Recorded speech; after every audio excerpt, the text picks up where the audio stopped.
we are ready for part 3 of polynomial functions. We left off beginning to talk about multiplicity of zeros.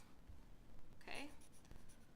Multiplicity, we just talked about briefly in the end of the last video, is the number of times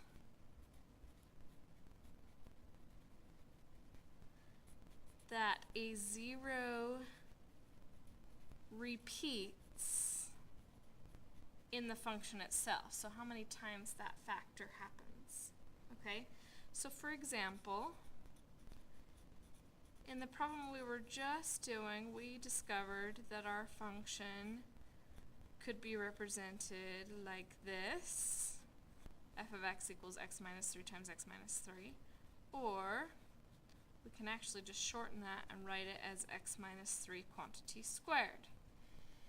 So that has two factors. Both when we set them equal to 0, we get a 0 of 3.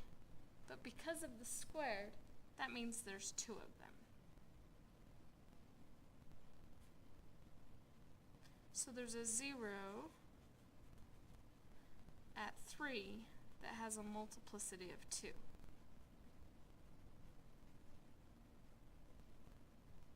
Let's try another problem to make sure we understand this. Let's suppose we have the function x cubed x minus 2 squared and x plus 4. This particular function has degree 6. The reason that's important is it tells us how many zeros there are. We kind of talked about that already. Degree 6. How do I know it's degree 6? Well, if I were to FOIL this whole thing together, I would have an x cubed and an x squared and an x all being multiplied together, which would give me an x to the 6th degree if this were FOILed out. That means there will be 6 zeros. However, some of those zeros are repeated. Let's look at what they are exactly. This zero, this factor, we take set it equal to 0 and discover that the 0 is simply 0. But 0 has a multiplicity of 3. Multiplicity of 3. This factor, x minus 2, yields a 0 of 2, because if I set it equal to 0, x minus 2 equals 0, so the 0 is 2.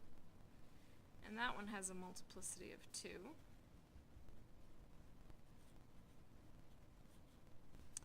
And then the last one would be from this factor, x plus 4 equals 0, would be a 0 of negative 4. And because that only happens once, there's no power on that factor, that one has a multiplicity of 1. So in other words, we have 3 zeros, but we also have 3 zeros that are 0, 2 zeros that are 2, and 1 0 that's a negative 4, adding up to a total of 6 zeros. Now what do these multiplicities mean? It actually tells us something very important in our graph.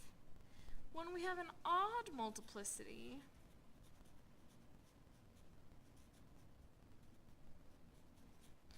the graph will cross through that x-axis at that point.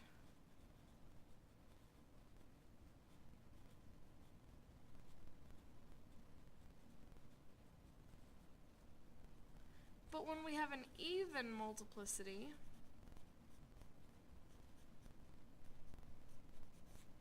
the graph touches the axis at that point.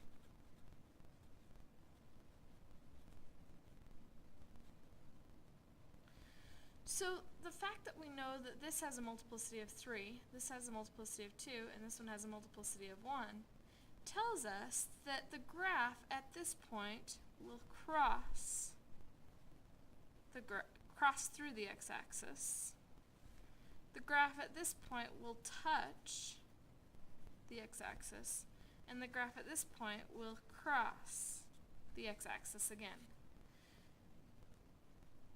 What happens with that is it makes it, when we start trying to graph this function, that at 0 it's going to cross through the graph. At 2, it's merely going to touch the graph. And at -4, it will cross the graph. We're going to talk about this next thing in a minute, knowing that the ends of the graph are both pointing upward. But the fact is, the ends of the graph are going to be pointing upward. We'll talk about that. So we cross through at -4. We cross through at 0. Somewhere this function will loop back around, come down to the 2, touch it, and go back up. So notice how our graph is crossing at -4, crossing at 0, and merely touching the graph at 2.